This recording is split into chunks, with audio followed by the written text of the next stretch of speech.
the sound perfectly, a sharp crack that echoed across the garden as Marcus's hand connected with my face.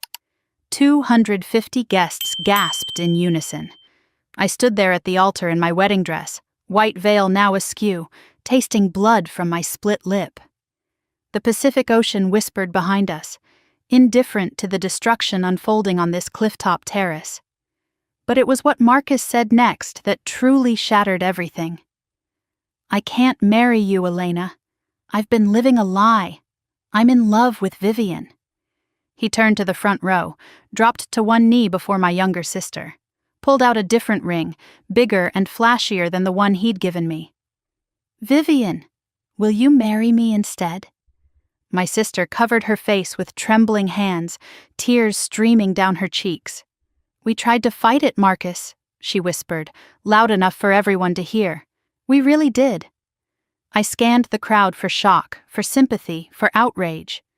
Instead, I found something far worse. My mother dabbing her eyes with a handkerchief, but smiling. My father nodding slowly, approvingly. Aunts and uncles exchanging knowing glances like they were watching the finale of a show they'd already seen. They knew. They all knew. This wasn't Marcus's plan. This was a family execution. Something inside me didn't break. It unlocked. I caught my reflection in the massive ice sculpture behind the altar, the one shaped like intertwined hearts, and saw myself smiling.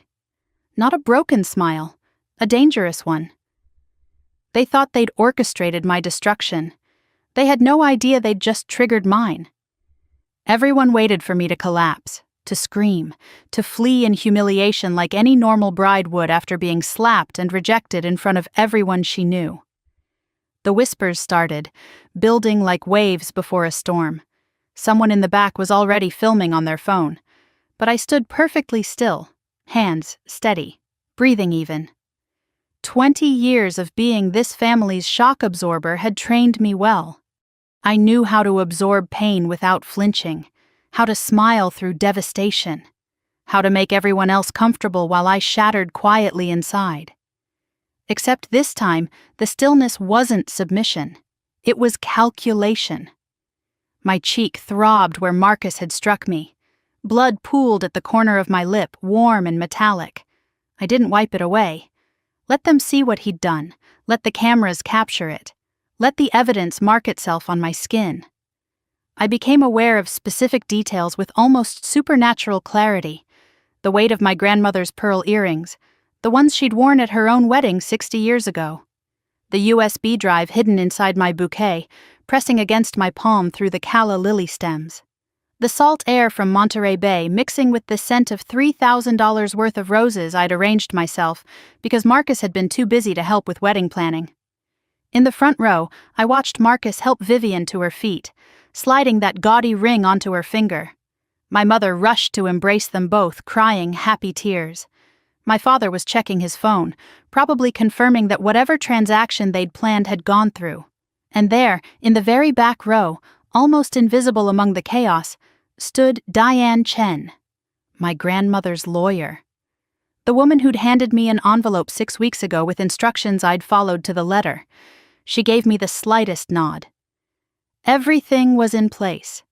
I could have walked away, disappeared into the crowd and let them have their victory, their company, their carefully constructed lies. Let them think they'd won. But my grandmother's voice echoed in my memory, words she'd spoken from her hospital bed 6 months before she died. "Trust your instincts, Elena. The company is yours. Don't let them take it." I straightened my spine, adjusted my veil, and instead of running toward the exit, I walked toward the altar, toward the microphone. "What is she doing?" someone whispered. Marcus's face shifted from triumph to confusion to something that looked almost like fear. "Elena, don't make this harder than it needs to be. Just go. We'll talk later." Vivian clutched his arm, still performing her tearful act. "Just let her leave, Marcus. She's embarrassing herself." I kept walking, heels clicking on the stone pathway, the train of my grandmother's dress, the one I'd chosen because she'd never gotten to see me married, dragging through scattered rose petals. My mother stepped into my path. That familiar expression on her face, the one she'd worn my entire life whenever I threatened to make a scene. "Elena, honey, let's go inside. Let's talk about this privately. There's no need for drama." I looked at her, really looked, saw the calculation behind the concern, the desperation masquerading as maternal love. "There's every need, Mother." She flinched, something in my eyes she didn't recognize, something that had finally stopped pretending. She stepped aside. "My name is Elena Hartwell. I'm 32 years old, and I've spent 12 years building Hartwell Hospitality Group into a $100 million empire. CFO by 30, the youngest executive in the company's history. I'd saved us from bankruptcy in 2012 when our competitors were folding. Negotiated the acquisition that doubled our portfolio in 2018. Turned this very resort, this clifftop property in Monterey where I was supposed to be married, into our crown jewel. And I was about to watch it all be stolen by the man I'd loved, and the family that had never loved me back. They didn't know I'd discovered Marcus's secret 6 weeks ago. The emails he'd been sending to Crestwood Holdings, our biggest competitor. The files he'd stolen, the hostile takeover he'd been orchestrating from inside my own bed. They didn't know about the gift deed my parents had signed this morning, transferring 51% of company shares to Marcus as a wedding present. Shares that would make the takeover complete the moment I said I do. They didn't know about my grandmother's failsafe. The emergency succession clause she'd buried in the company bylaws 30 years ago, waiting for exactly this moment, waiting for the day her family's betrayal would finally surface. They thought I was walking toward humiliation. They had no idea I was walking toward war. I stepped up to the altar. The same microphone that had amplified the sound of Marcus hitting me now waited for my response. 250 people held their breath. Marcus grabbed for my arm, but security stepped forward, the team I'd briefed this morning who answered to me, not to him. "Before everyone leaves," I said into the microphone, my voice steady and clear, "I have something to share. It won't take long." I reached into my bouquet between the calla lily stems and pulled out the USB drive. Marcus's face went gray. Vivian stopped crying. My father half rose from his seat. "I thought about walking away," I continued, "letting you have your victory, your company, your carefully constructed lies." I plugged the USB into the resort's AV system. The screen behind the altar, the one that had been displaying our engagement photos, flickered. But then I remembered something my grandmother told me before she died. The screen came to life. The Crestwood Holdings logo appeared. An email header, Marcus's name in the sender field. The subject line visible to every guest, every camera, every witness. Hartwell acquisition, Phase 3 complete. 250 gasps, 250 phones rising to capture the screen. And Marcus, frozen at the altar, finally understanding that the trap had never been his. They wanted a wedding they'd never forget. I was about to give them one. But let me take you back. 3 months before that altar. Before I knew the full depth of their betrayal. Before I understood what I was truly fighting for. It was 11:47 on a Tuesday night. The Hartwell Hospitality Group headquarters in San Francisco stood mostly dark, the offices empty except for the cleaning crew and one stubborn CFO who couldn't stop working. My corner office on the 23rd floor glowed with the blue light of 3 monitors, the city twinkling below like scattered diamonds against black velvet. This was my life. Stacks of quarterly reports, cold coffee growing a skin on top, the quiet hum of servers and the occasional distant vacuum cleaner, not glamorous, rarely appreciated, but mine. Marcus was supposed to pick me up for dinner 2 hours ago. His text had arrived at 7:30. Work emergency. Rain check? The 47th rain check in 4 months, not that I was counting. I'd told myself it was fine. We were both busy people. We'd have plenty of time together after the wedding. I was running a standard security audit on the company servers, a habit my grandmother had drilled into me when she'd first promoted me to CFO 6 years earlier. "Trust, but verify, Elena," she used to say, especially with family. I'd always assumed she meant my father's spending habits. his tendency to approve expenses without reading the fine print, his general disinterest in the details that kept the company running. I had no idea she meant something far worse. The anomaly appeared on my third monitor at 11:52. A file transfer log that didn't match any authorized activity. 53 megabytes. Sent at 2:47 in the morning last Thursday to an external server I didn't recognize. My first thought was security breach. A hack.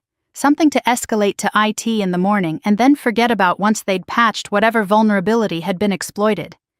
But the access credentials weren't from a stranger. They were from a guest login I'd created myself. The one I'd made for Marcus for convenience so he could use my office when he visited. So he could print documents or check his email while waiting for me to finish meetings. There had to be an explanation. He'd probably clicked something by accident, forwarded something to himself for legitimate reasons.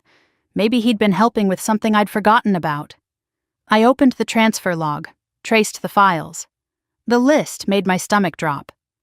Q3 financial projections, marked confidential. Board meeting minutes from the last 6 months, also confidential. Our property acquisition pipeline, which was restricted to C-suite executives only.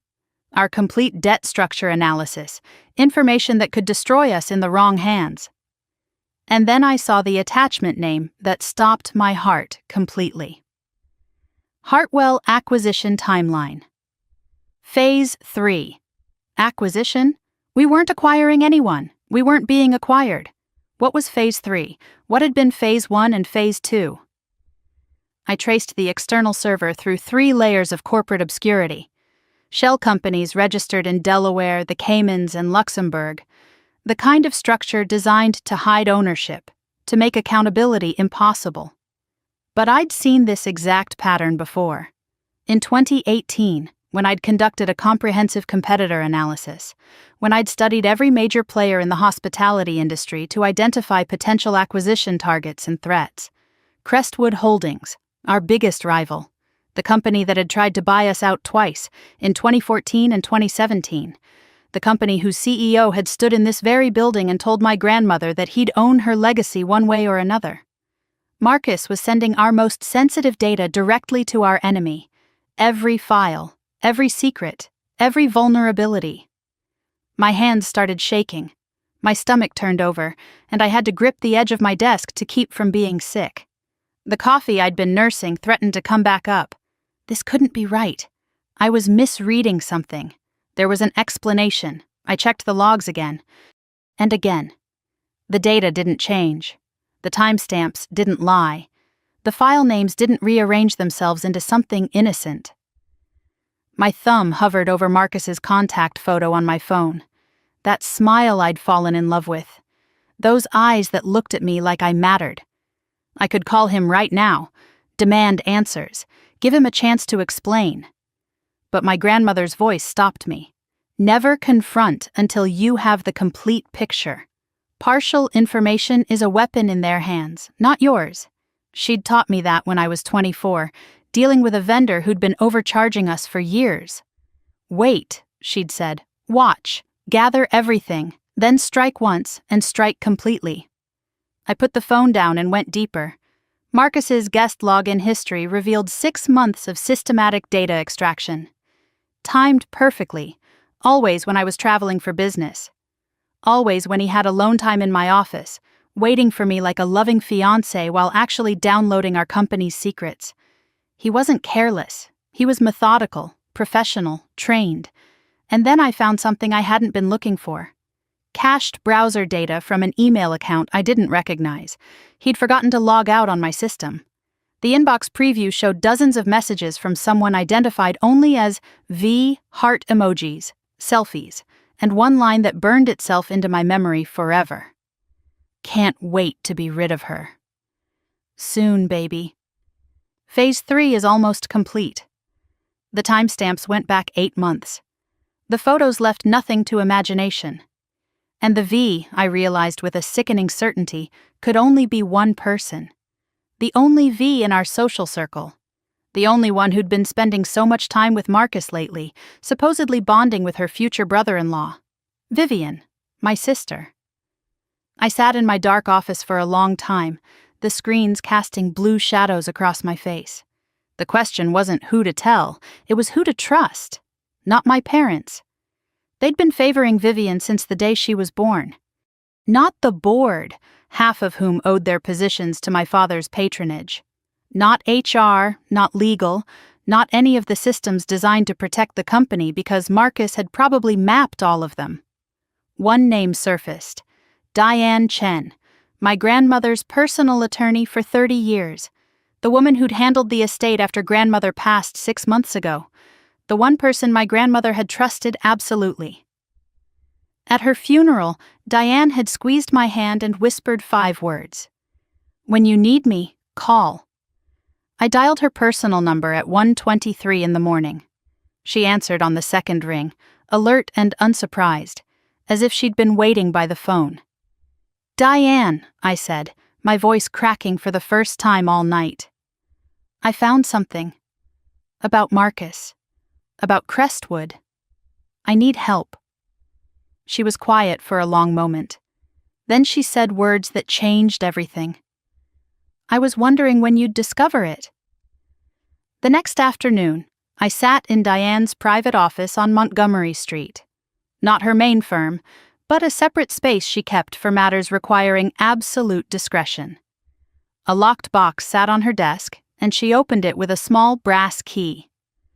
"Your grandmother gave me this 4 months before she died," Diane explained. Instructions were specific. Give it to Elena Hartwell if and when she discovers a threat to the company from within. "From within?" I repeated. She thought family would betray us? Diane's smile was sad and knowing. She knew family already had.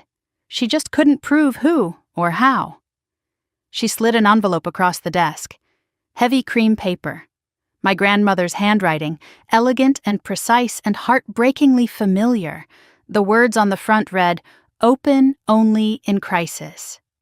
"There's something else," Diane continued. "Something she embedded in the company bylaws 30 years ago. An emergency clause that no one knows about. Not your father, not the board, not anyone." "What kind of clause?" She pushed a second document toward me. Legal text. Dense and complicated. With sections highlighted in yellow. The kind that can stop a hostile takeover cold. The kind that puts you in control of everything if you're brave enough to use it. I stared at my grandmother's handwriting. At the weapon she'd forged decades before I'd ever need it. At the protection she'd built for a moment she'd somehow known would come. Phase 3 of their plan was almost complete. They had no idea I was about to start my own. The envelope from my grandmother stayed locked in my home safe for 3 weeks. I wasn't ready to open it. Not until I understood the full scope of what I was facing. Not just from Marcus, from my own family. 1 month after my discovery, 2 months before the wedding, my parents organized what they called a family bonding dinner at the Monterey Resort. Sunday evening, private dining room, the whole clan gathered to celebrate the upcoming nuptials. That's how my mother pitched it when she called. A chance for everyone to spend quality time together before the big day. Before my discovery, I would have believed her. I would have seen a family dinner. Now I saw a crime scene. The private dining room overlooked the Pacific, floor-to-ceiling windows framing a sunset that painted everything in shades of gold and amber. Crystal glasses sparkled on white tablecloth. The string quartet I'd hired for the wedding played softly in the corner, a preview of the ceremony to come. My parents sat at the head of the table, Richard and Catherine Hartwell, patriarch and matriarch of a dynasty built on my grandmother's sweat and my labor. Vivian glowed beside Marcus in a sundress that probably cost more than my assistant's monthly salary. And Marcus himself sat too close to my sister, their chairs angled toward each other in a way that would have seemed innocent a month ago. I watched them all with new eyes, every gesture, every glance, every word that carried double meaning. My mother launched into her usual routine, asking Vivian about her art projects, the watercolors that never sold, the pottery classes she'd abandoned after 3 sessions, the creative pursuits that generated nothing but expenses and excuses. "Such talent," my mother cooed. "You really should have your own gallery showing, sweetheart." My father laughed too loudly at something Marcus said about golf, a sport Marcus had only taken up after learning it was how my father conducted business deals. The bonding had been strategic from the start. I just hadn't seen it. I decided to test the waters. The Tokyo partnership signed yesterday, I announced during a lull in the conversation. 12 million annually, plus expansion rights across the Asian market. It's the biggest international deal in company history. My father glanced at me like I'd mentioned the weather. That's great, Elena. He turned immediately back to Marcus. So tell us more about this consulting opportunity you mentioned. Sounds fascinating. 12 years of building this company. The deal that would secure our future for a decade. Dismissed in half a sentence.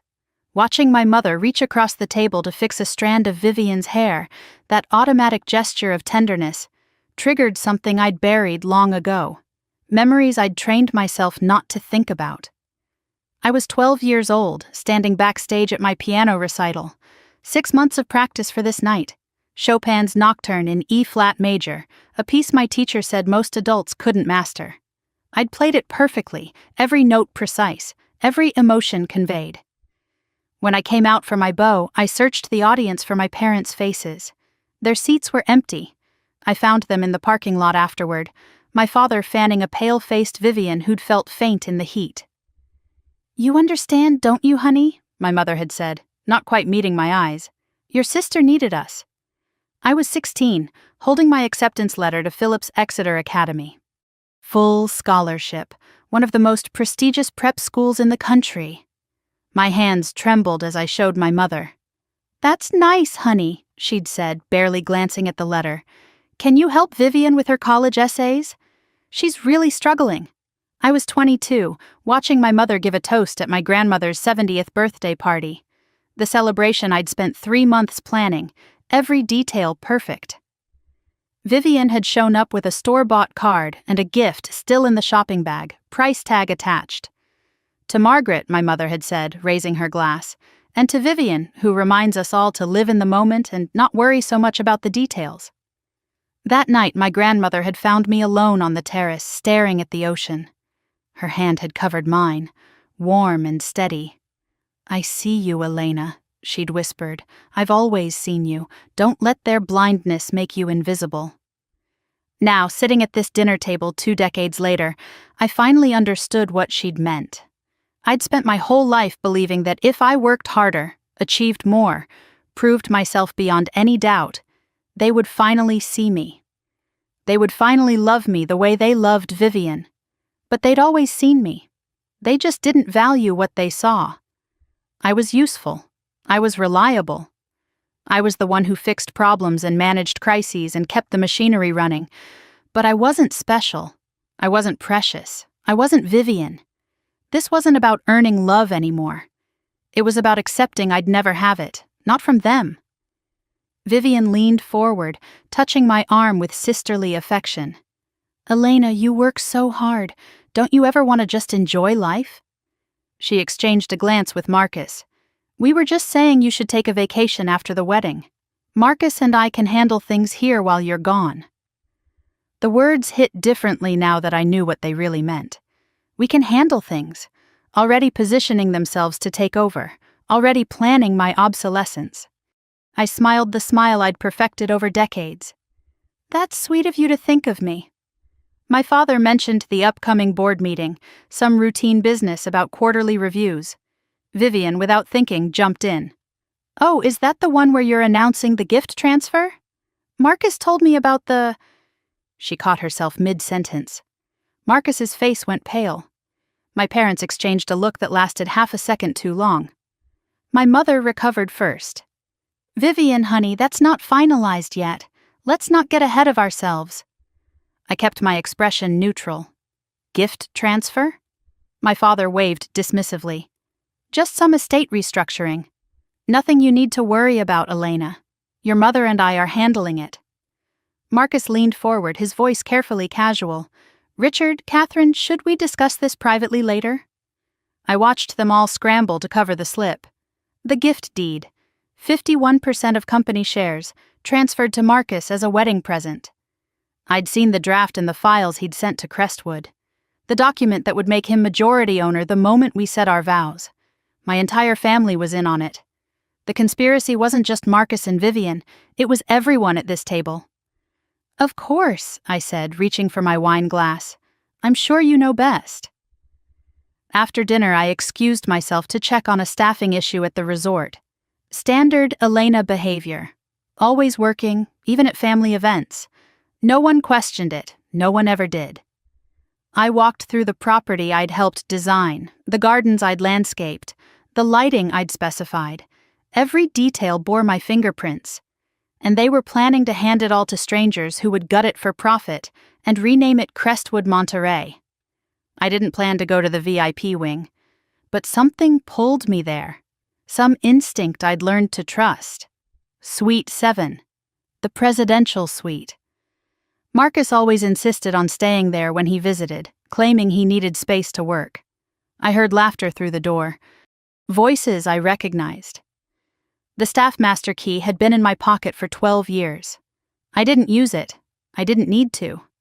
The balcony doors were open to catch the ocean breeze, and sound carries. After the wedding, we won't have to hide anymore. Vivian's voice, dreamy and satisfied. Once the shares are his, she's irrelevant. 6 more weeks, baby. Marcus, confident and casual. Then we take everything. Crestwood's already approved the merger terms, he continued.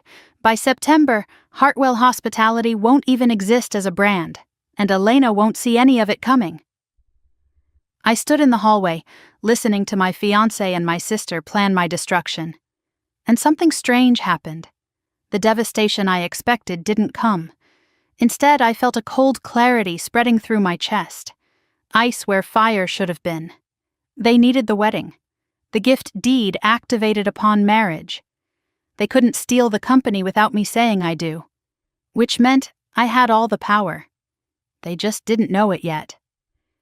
I walked back to my car with steady steps and dry eyes. Sat in the driver's seat and watched Marcus and Vivian leave the resort together, arms wrapped around each other, laughing at something I couldn't hear. I called Diane. I'm ready to open the envelope, I said. I'll meet you in an hour. And Elena, bring everything you've found. I started the engine. My grandmother's words echoing in my mind. Trust your instincts. The company is yours. Don't let them take it. I'm bringing a war, I told Diane. And I hung up the phone. The fog hadn't lifted by the time I reached Diane's office. Fitting. I was about to step into clarity that had been hidden for 30 years. 11:43 at night. 6 weeks before my wedding. Diane's private office on Montgomery Street sat in a building most people walked past without noticing. No nameplate on the door, no listing in the lobby directory, the kind of space you maintained when your clients needed absolute discretion. The locked box from our first meeting sat open on her desk. Inside, the envelope waited. Heavy cream paper, yellowed slightly with age. My grandmother's handwriting, elegant and precise. Open only in crisis. I'd carried this envelope in my mind for 3 weeks, imagining what it contained. Legal documents, probably. Instructions for various scenarios. The practical wisdom of a woman who'd built an empire from nothing and understood exactly how fragile empires could be. But sitting there in the dim light of Diane's office, the envelope in my hands, I realized I'd been avoiding something deeper. Once I opened this, everything changed. There would be no more pretending, no more playing the role of obedient daughter, dutiful fiancé, invisible sister.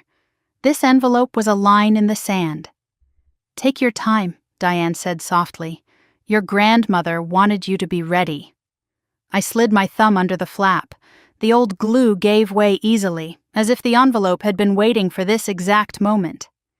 Inside, I found 3 handwritten pages, a small velvet pouch, and a folded legal document dense with highlighted text. And something else. The faint scent of Chanel No. 5, my grandmother's signature perfume, somehow still clinging to the paper after all these months. She was here with me, even now. My dearest Elena, the letter began. If you're reading this, then you've done what I always believed you would. You've fought. You've won. Or at least you've started fighting. And now I need to tell you something I should have said while I was alive." The tears came before I finished the first paragraph. I'd thought I was prepared. I wasn't. "I was 23 when I married your grandfather," she wrote. "Not for love, for survival. My own family had cast me out. I was the eldest daughter, the responsible one, the one who questioned too much and obeyed too little. Sound familiar? I built Hartwell Hospitality because I had no other choice. No family to fall back on, no safety net. Just my own two hands and a stubbornness that everyone mistook for coldness. They called me the Ice Queen even back then. I took it as a compliment." The parallel between her story and mine made my chest ache. She'd been the forgotten daughter too, the one who worked while others were celebrated, the one who built while others inherited. "When your father was born," she continued, "I swore he would never feel unwanted the way I had. I gave him everything. Too much, I realize now. I created the very entitlement I'd fled from in my own family. And when he married Catherine, when Vivian was born, I watched the pattern repeat. The golden child, the invisible one, you. I saw what they were doing to you, Elena. Every dismissed achievement, every overlooked milestone. Every time they chose Vivian's tears over your triumphs, I saw it all, and I'm sorry, so sorry that I didn't stop it." The apology broke something in me. All those years of feeling unseen, and she'd been watching the whole time. Loving me from a distance because loving me openly would have made things worse. "I tried in my way," she wrote, quietly, behind the scenes. "I couldn't change their hearts. God knows I tried.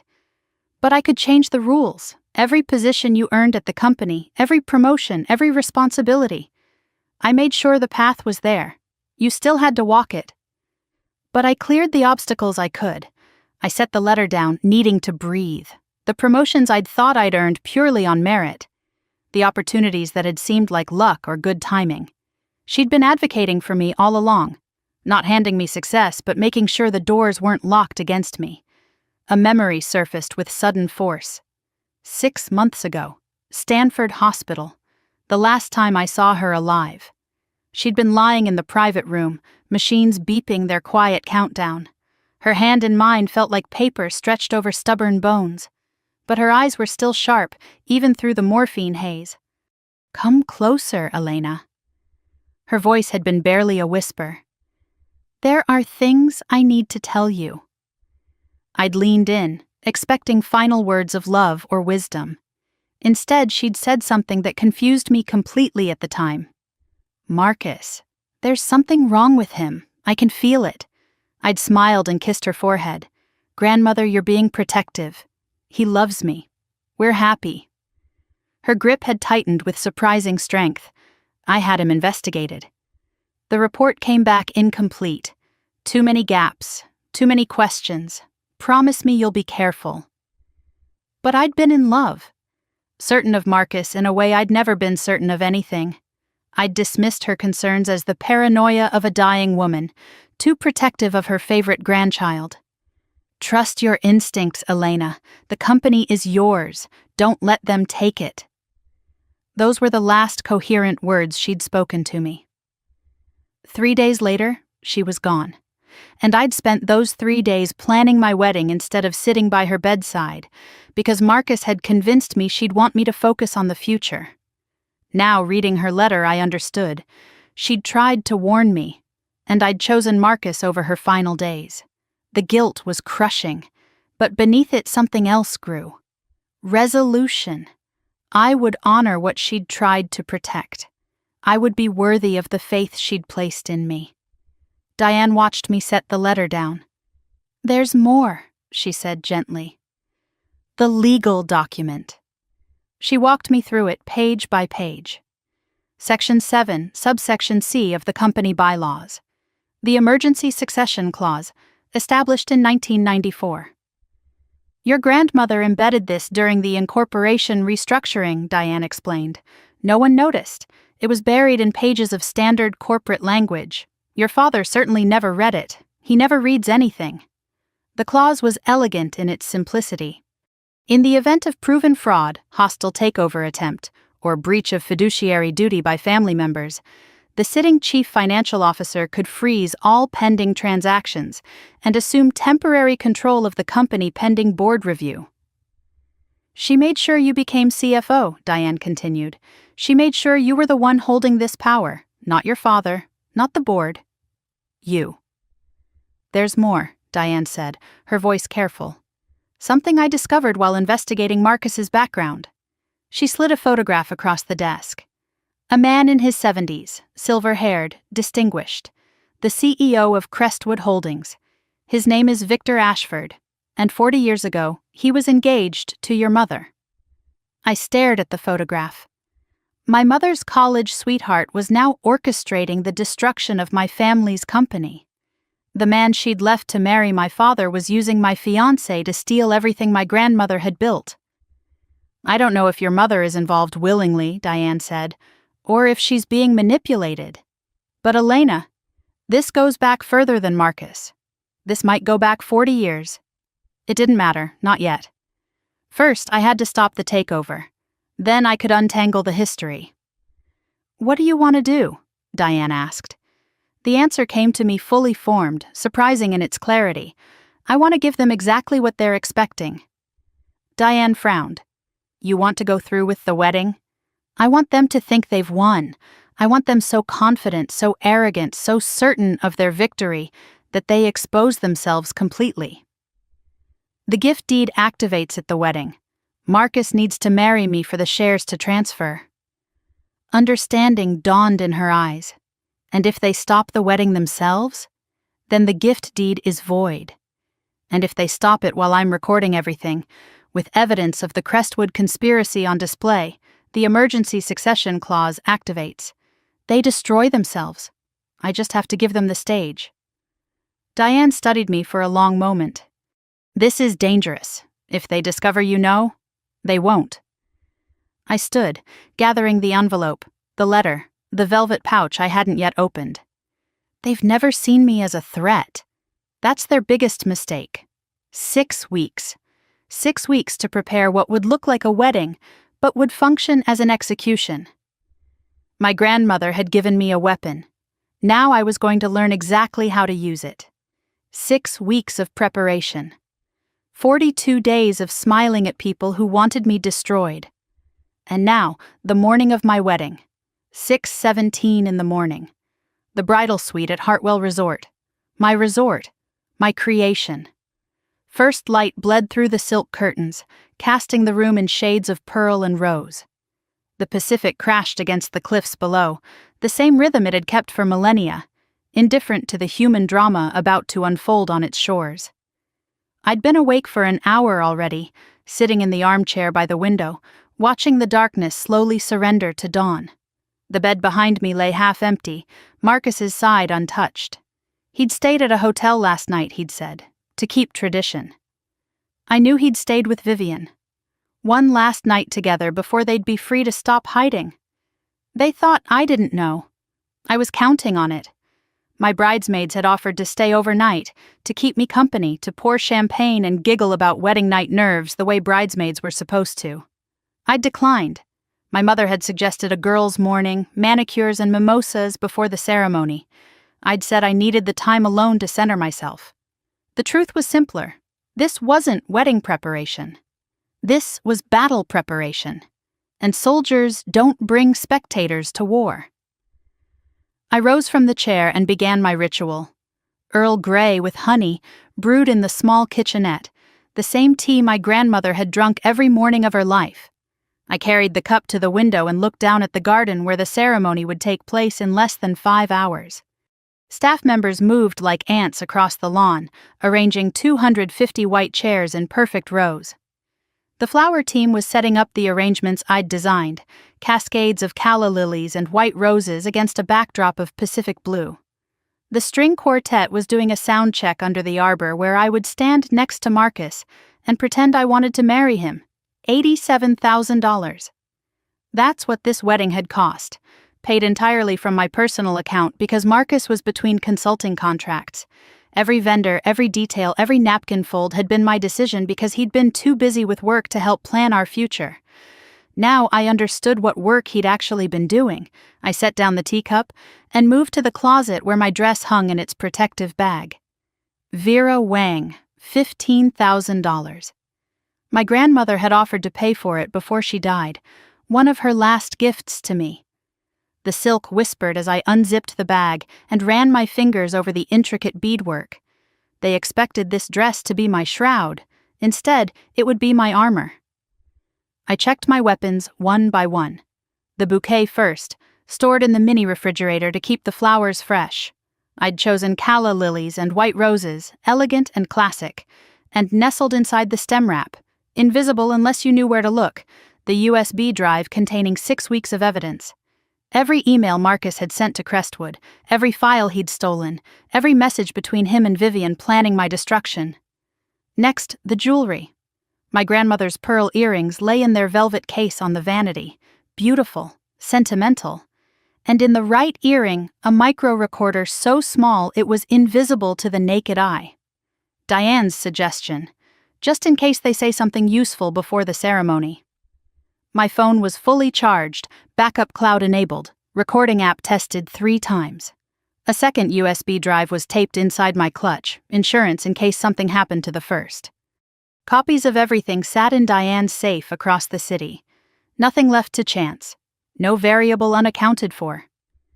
I stood before the full-length mirror in my robe, studying my own reflection. The woman looking back at me appeared calm. Rested, even. No dark circles despite the sleepless nights of planning. No tension in the jaw despite weeks of performing love for a man I now despised. I practiced the smile.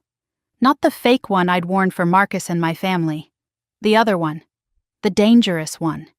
The smile I'd show them when they thought they'd won. A knock at the door interrupted my rehearsal. 8:30, right on schedule. My mother swept into the room in a champagne silk suit, her hair already perfectly styled, her makeup flawless. The picture of a proud mother of the bride. Only her eyes betrayed her, darting around the room, assessing, calculating. "Oh, sweetheart, you're not even started yet?"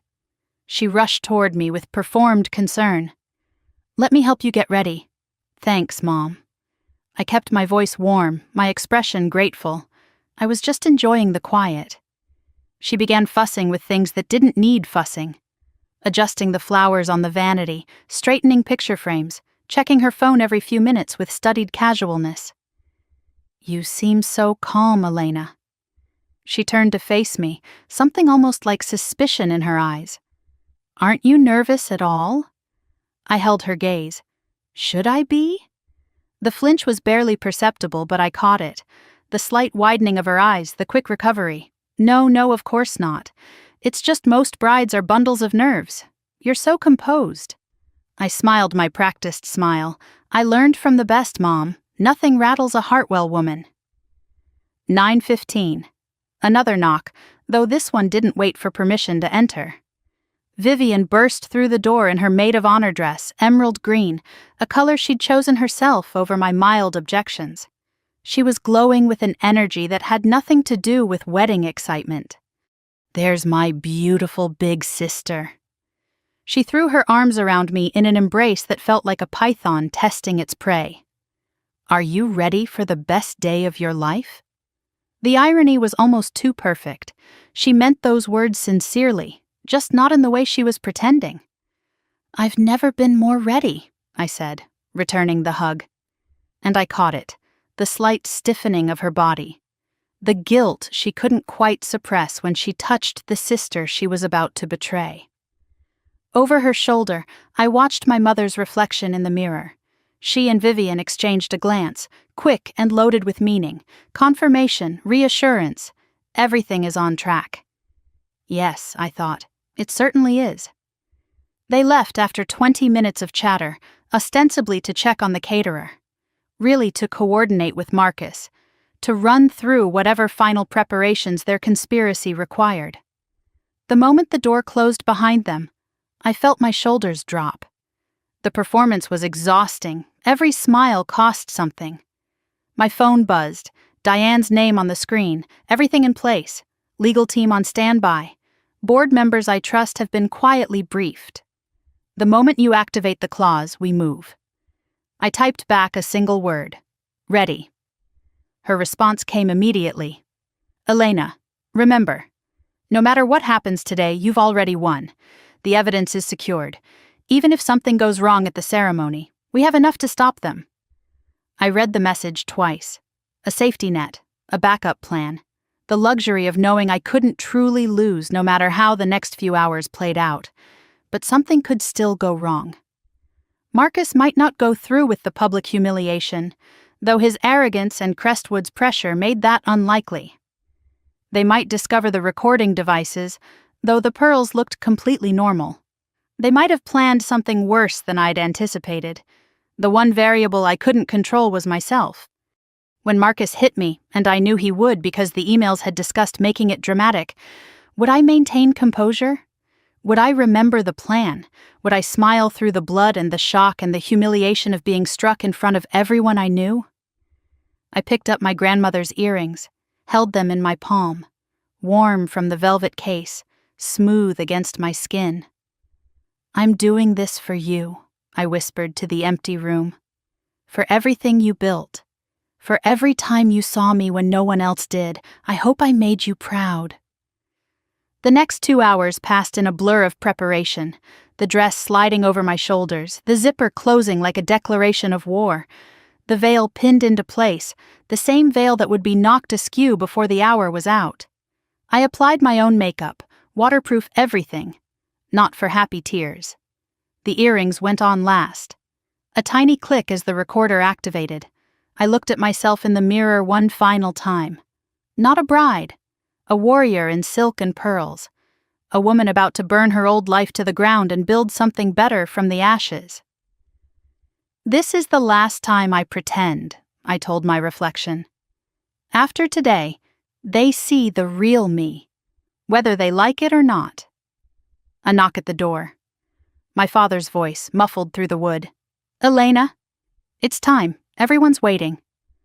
I picked up my bouquet, felt the USB drive press against my palm through the flower stems, took one last breath of the old Elena, the one who accommodated, who made herself small, who accepted crumbs and called them love. Coming, Dad. I opened the door and stepped into the hallway. The garden waited below, 250 guests, one altar, and a trap that had been 30 years in the making.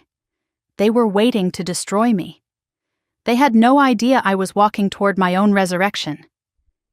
The USB slid into the port.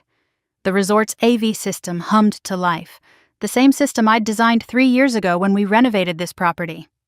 The screen behind the altar flickered from the wedding slideshow, those carefully curated photos of Marcus and me looking happy, to something else entirely. 250 people fell silent. The kind of silence that presses against your eardrums. The Crestwood Holdings logo appeared first, corporate letterhead, professional, damning.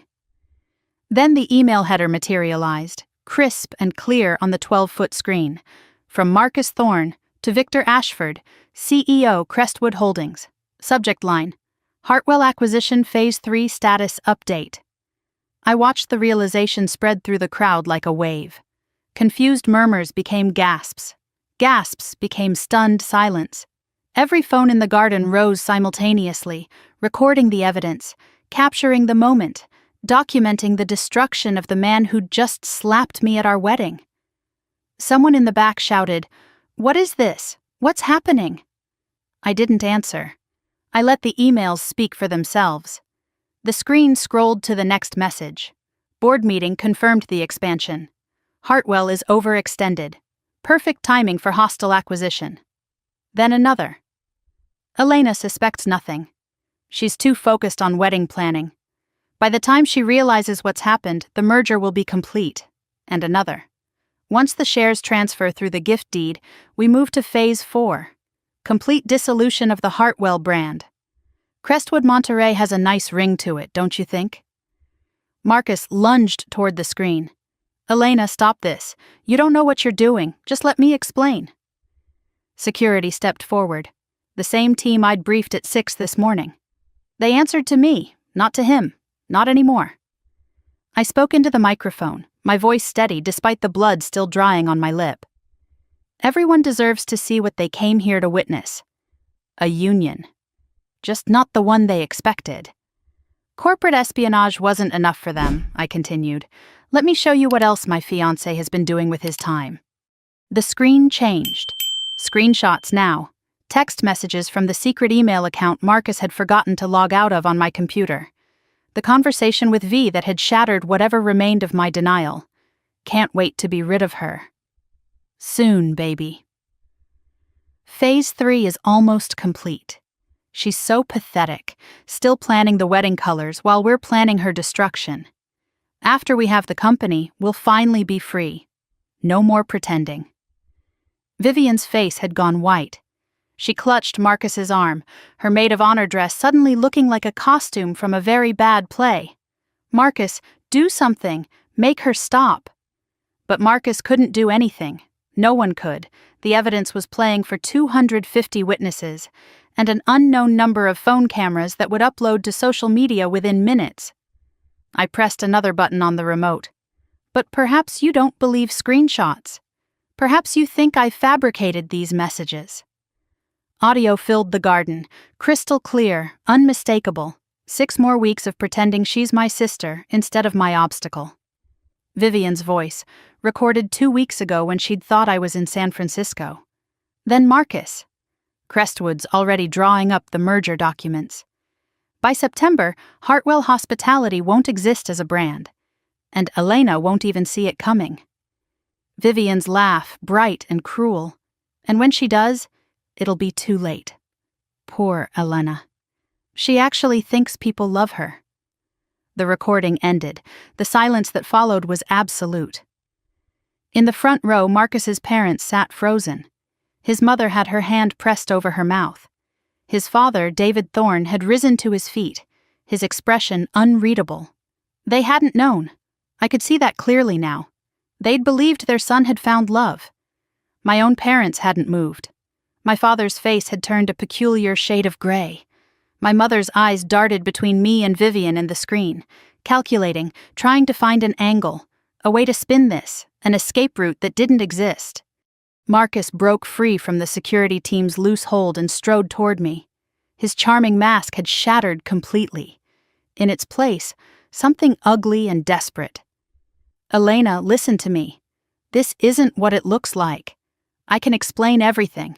Just turn off the screen and let's talk privately. I looked at him, really looked, at the man I'd planned to spend my life with, the man I'd trusted with my company, my family, my heart. Explain what? I asked, my voice carrying through the microphone. The corporate espionage? The affair with my sister? The fact that you were planning to steal a company my grandmother spent 40 years building? He had no answer. His mouth opened and closed, but no words came out. For the first time since I'd known him, Marcus Thorne had nothing to say. Vivian pushed through the crowd, tears streaming down her face. The performance of a lifetime, though the audience was no longer buying tickets. Elena, please. I'm your sister. We can work this out. I made a mistake. A terrible mistake. But we're family. We can fix this. I turned to face her. My baby sister, the golden child. The one who'd been chosen every single time while I'd been overlooked, dismissed, forgotten. A mistake is forgetting a birthday, I said. A mistake is missing a phone call. You tried to destroy my life. You called me pathetic while planning my destruction. You don't get to call that a mistake. She turned to our parents, desperate. Mom, Dad, tell her we can fix this as a family. The silence from our parents was damning, complete. They had no defense left. My father finally spoke, trying to summon the authority he'd wielded for decades. Elena, this is enough. You've made your point. Now let's handle this privately. The company needs stable leadership, and the board will want to discuss... Privately? I interrupted. Like you privately signed over 51% of my company to a corporate spy this morning? His face went slack. How did you know about... I've known for 6 weeks, Father. While you were planning my humiliation, I was planning your accountability. My mother stepped forward, finally unfreezing. Richard, you said she'd never find out. You promised this would be clean. The words hung in the air. Confession, admission, evidence. So you did know, I said quietly. Both of you. You knew what Marcus was, and you helped him anyway.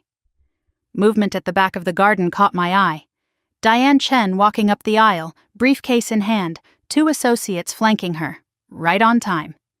The crowd parted for her instinctively. She radiated the kind of calm authority that made people step aside without knowing why. "Ladies and gentlemen," Diane announced, her voice clear and professional. "I apologize for the interruption. I'm Diane Chen, legal counsel for Hartwell Hospitality Group." She held up a document, thick with highlighted sections and legal seals. Pursuant to Section 7, subsection C of the company bylaws, the emergency succession clause established in 1994, I am here to witness the activation of emergency protocols. Evidence of external hostile takeover conspiracy and fiduciary breach by family members has been established and documented. Marcus's face drained of all remaining color. He recognized Diane. He'd seen her at the office, knew she'd been my grandmother's lawyer, and now he understood what that meant. I stepped forward, my voice carrying across the silent garden. As Chief Financial Officer of Hartwell Hospitality Group, I hereby invoke the Emergency Succession Clause. All pending transactions are frozen effective immediately. This includes the gift deed signed this morning by Richard and Catherine Hartwell, transferring 51% of company shares to Marcus Thorne. Diane nodded, making notes. For the record, the gift deed is hereby voided. The transfer never occurred. Mr. Thorne has no ownership stake in Hartwell Hospitality Group. My father's voice cracked. Elena, you can't do this. I met his eyes. I just did. Marcus stumbled backward, the reality finally hitting him. You planned this. From the beginning, you knew what we were doing, and you let us— I let you dig your own grave, I said. You were very thorough, I'll give you that. His face contorted. The slap. You wanted me to hit you. You needed it to happen in front of everyone. I smiled. The dangerous smile. The one I'd practiced in the mirror. You gave me the perfect opening. Public assault, in front of 250 witnesses, right before committing corporate fraud. Thank you, Marcus. I couldn't have done this without you. Security moved in, not to restrain him exactly, but to make clear he wouldn't be leaving on his own terms. In the back, I could see board members already on their phones, investors talking urgently with their assistants, the machinery of business grinding into action. Vivian had collapsed into a chair, her emerald dress pooling around her. She wasn't crying anymore, just staring at nothing, processing the magnitude of what had just happened. My parents stood frozen, suddenly old and small in their expensive wedding clothes. I removed my veil, letting it drop to the ground where it settled like a fallen ghost. The wedding was over. A new chapter had just begun. They'd wanted a ceremony they'd never forget. I'd given them an execution they'd never outlive. I walked away from the altar, not as a bride, not as a victim, as the new head of Hartwell Hospitality Group. And I didn't look back. 2 hours. That's how long it took for a 30-year conspiracy to completely unravel. 1:47 in the afternoon. The wedding that wasn't had become the scandal that would be remembered for decades. The garden where I'd been slapped, proposed to by proxy and publicly humiliated, had transformed into something unrecognizable. White chairs lay overturned across the lawn.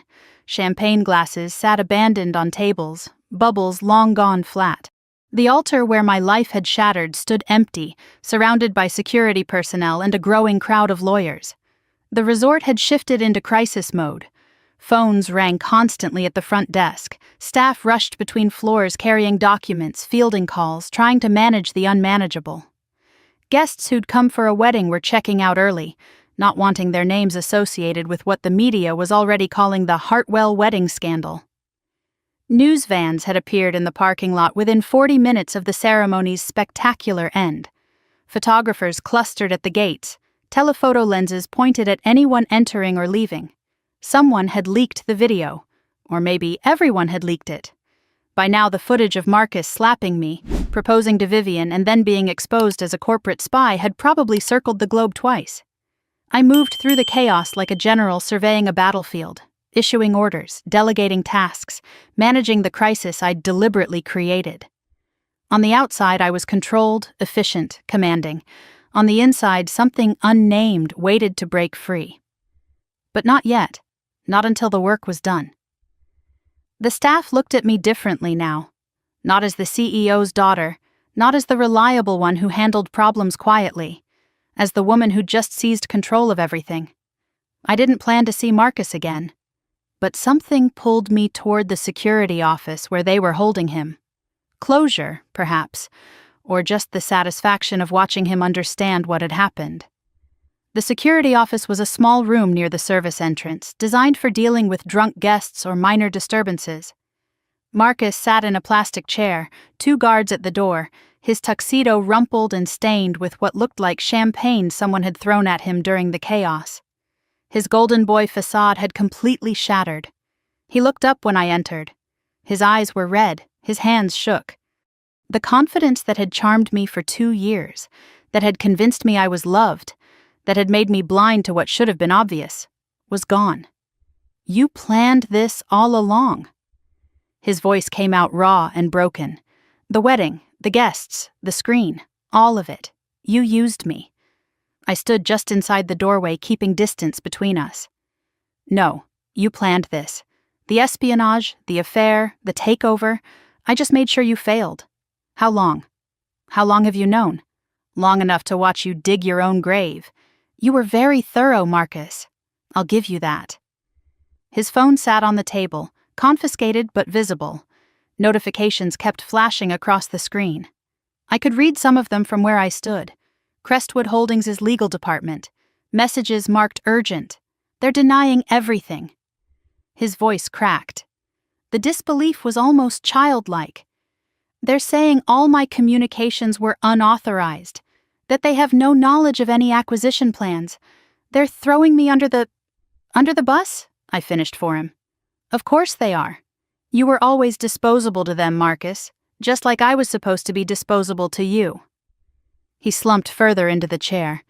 "Elena, I did care about you, at the beginning at least, before Victor got involved, before the plan became—" "Victor Ashford," I interrupted. "Crestwood's CEO, my mother's ex-fiancé from 40 years ago." His head snapped up. "You know about that?" "I know everything. That's the difference between us. You saw what you wanted to see. I saw what was actually there." I turned to leave. There was nothing more to say to this man. Nothing more I needed from him. "Elena." His voice stopped me at the door. "What happens to me now?" I didn't turn around. That's not my concern anymore.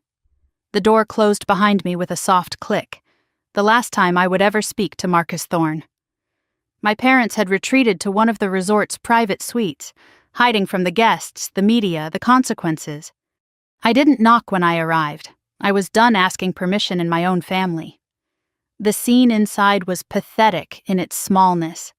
My father pacing by the window, his distinguished silver hair disheveled for the first time I could remember. My mother seated on the couch, mascara streaked down her cheeks, clutching a tissue like it could protect her from what was coming. And Vivian, curled into the corner of an armchair, still in her emerald maid of honor dress, looking smaller than I'd ever seen her. They all froze when I entered. My mother recovered first, standing and reaching for me with trembling hands. "Elena, please, we didn't know. We were tricked, too. Marcus deceived all of us. We never would have—" I held up my hand, stopping her mid-sentence. "You knew, Mother. 2 hours ago, you accidentally confessed in front of 250 witnesses. Richard, you said she'd never find out. Remember?" She flinched like I'd struck her. "I meant that I didn't know the extent. I didn't understand what Marcus was really—" "You knew enough," I cut in. You knew enough to sign a gift deed transferring my company to a stranger. You knew enough to plan my humiliation at my own wedding. You knew enough to choose Vivian over me. Again. My father tried to summon his old authority, straightening his spine, deepening his voice. Elena, we need to discuss this rationally. The company needs stable leadership. The board will want to see a united family front. We can still control the narrative if we... The board, I interrupted, will want exactly what they're getting. Me, as CEO. Under the emergency succession clause, I have full authority until a formal review, which I will schedule when I'm ready. I'm still your father. The authority was crumbling even as he spoke. I still have connections, influence. The board members who are loyal to me will... You have nothing, Dad. I let the words land with their full weight. You signed it all away this morning. If the gift deed had worked, you'd have nothing left either. Crestwood would have gutted this company and fired you within a year. You just didn't read the fine print. You never do. He had no response. For the first time in my life, my father had nothing to say. I turned to Vivian. She hadn't moved from her corner of the armchair, hadn't spoken, hadn't even tried to defend herself. Nothing to say? I asked. No tears? No explanations? She looked up at me with empty eyes. Would it matter? The honesty surprised me. No, I admitted, it wouldn't. I left them there, in that suite with its ocean view and its luxury furnishings and its complete bankruptcy of love. I left them to whatever future they'd built for themselves, a future that no longer included me. In the lobby, a hand touched my arm. Gentle, not demanding. Ms. Hartwell, Elena. May I have a moment? David Thorne, Marcus's father, the last person I expected to seek me out. He looked ashen, shaken, but not hostile, just deeply, profoundly sad. I need you to know something, he said, his voice barely above a whisper. I had no idea about any of it. The espionage, the affair, the takeover. Marcus told us he'd found the love of his life.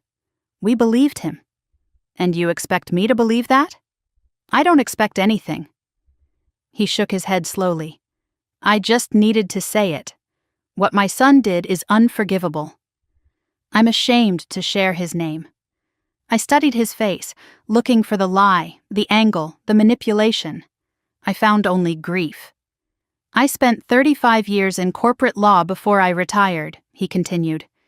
If there's anything I can do to help you prosecute this, testify, provide records, anything, I'm at your disposal. You'd testify against your own son? My son committed crimes.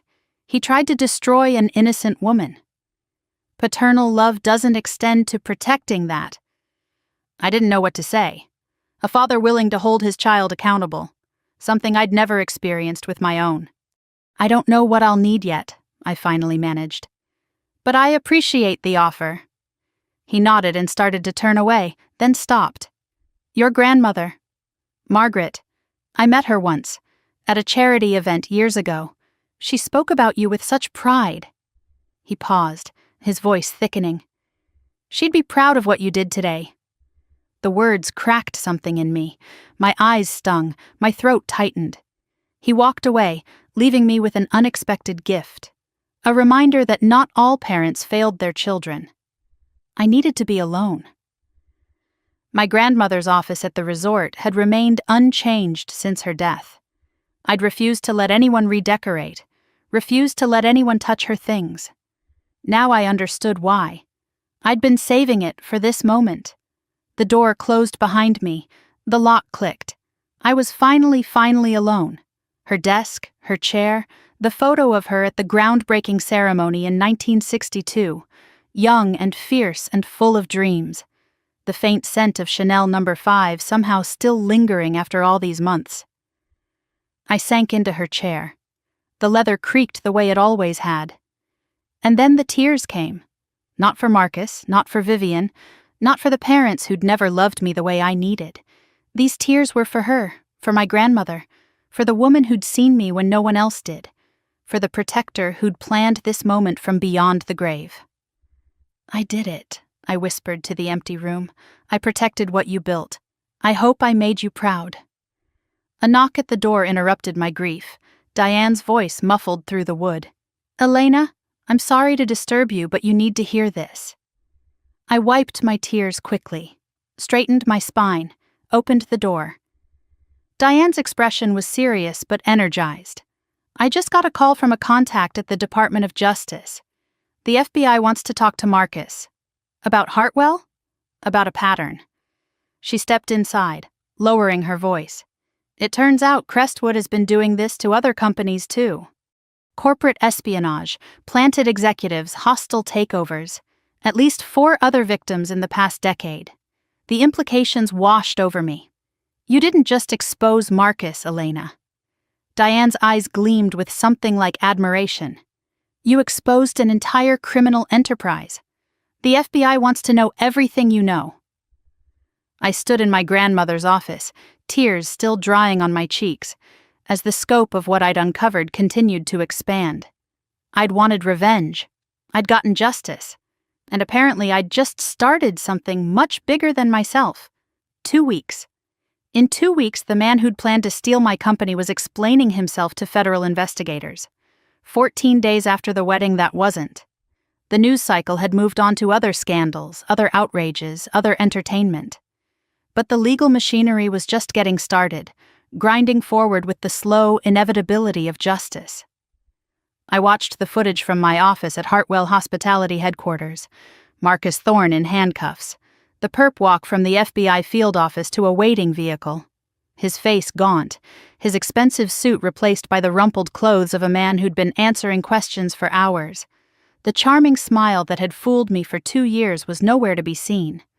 The charges scrolled across the bottom of the screen. Wire fraud, corporate espionage, conspiracy to commit securities fraud. Each count carrying years of federal prison time. My USB drive had been just the beginning. The FBI had found much more. Offshore accounts in the Caymans and Switzerland, encrypted communications with Crestwood executives spanning 7 years, a pattern of infiltration and theft stretching across 4 other companies before Hartwell, hundreds of millions of dollars in stolen intellectual property and manipulated stock prices. I'd expected to feel satisfaction watching him shuffle toward that car, cameras flashing, reporters shouting questions he couldn't answer. Instead, I felt something closer to exhaustion. This wasn't a victory to celebrate. It was a cancer finally being excised, necessary but not joyful. The media had given me a new nickname, the Ice Queen of Monterey. Some tabloid had coined it, meant as an insult, painting me as cold and calculating for exposing my fiancé at our wedding. I took it as a compliment. Cold had saved my company. Cold had protected my grandmother's legacy. Warm had almost destroyed everything. The intercom on my desk buzzed. "Ms. Hartwell, there's a call from someone who says she's your sister. She's been trying to reach you for 3 days. 3 days of declined calls, blocked numbers, emails sent straight to trash." Something made me pause this time. Put her through. The line clicked. Vivian's voice came through, hoarse and desperate. Nothing like the confident golden child who'd stood beside Marcus at my altar. "Elena, please." "The FBI subpoenaed me. They're saying I could be charged as an accomplice. I didn't know about the espionage, I swear. I just fell in love with him. That's all it was. I made a mistake." I let her words hang in the silence. Let her feel the weight of asking me for help. "I'm your sister, Elena. Your blood. We grew up together. Please, you have to help me." I kept my voice calm, controlled. "You stopped being my sister when you tried to destroy me." Her gasp was audible through the phone, the genuine shock of someone who'd never expected to hear the word no. "I made a mistake," she tried again. "A terrible mistake. But we're family. Family forgives. Family helps each other. Family protects each other," I corrected her. "Family doesn't conspire to humiliate each other at their own wedding. Family doesn't call each other pathetic and irrelevant and obstacle. Those were your words, Vivian, your voice, played for 250 people. You can't unsay them. Elena, I'm begging you." Her voice broke into sobs. "I'll lose everything.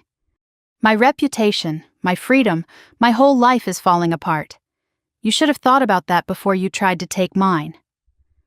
I hung up, gently, no slam, no drama.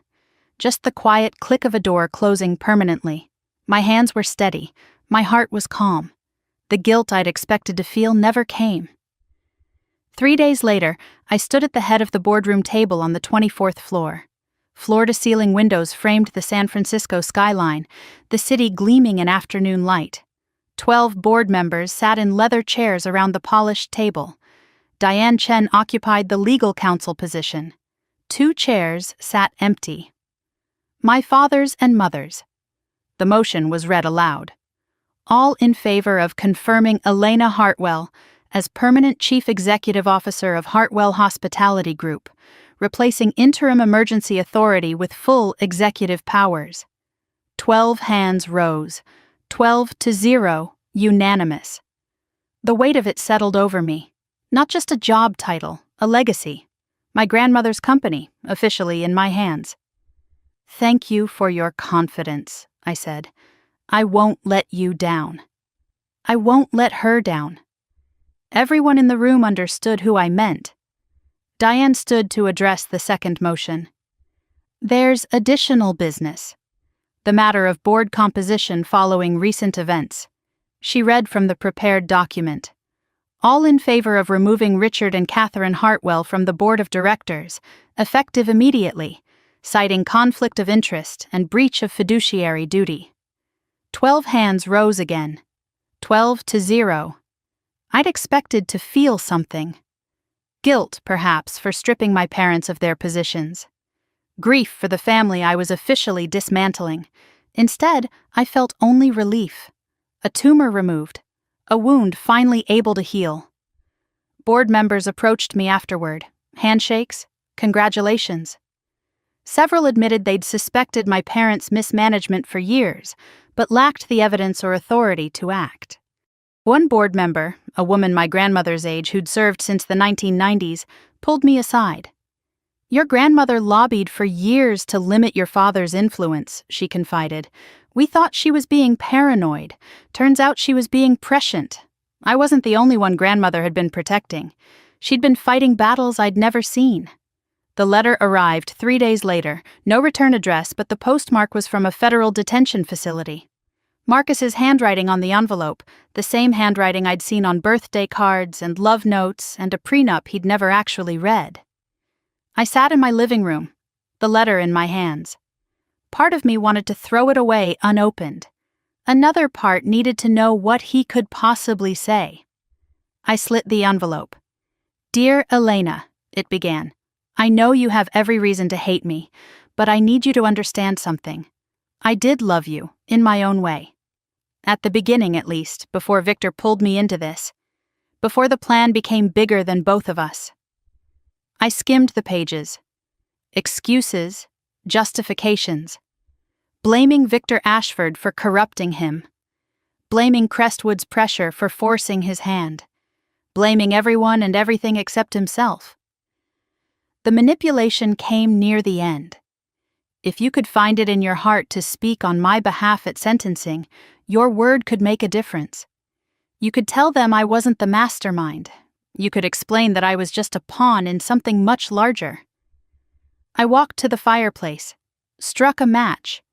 The paper caught immediately, edges curling, words blackening, his pleas turning to ash. I didn't finish reading. I didn't need to. Whatever truth or lies those pages contained, they were no longer my concern. I watched the flames die. The ashes settled. Not just burning a letter, burning the last thread connecting me to the life I'd almost lost. The doorbell rang 3 evenings later. I wasn't expecting anyone.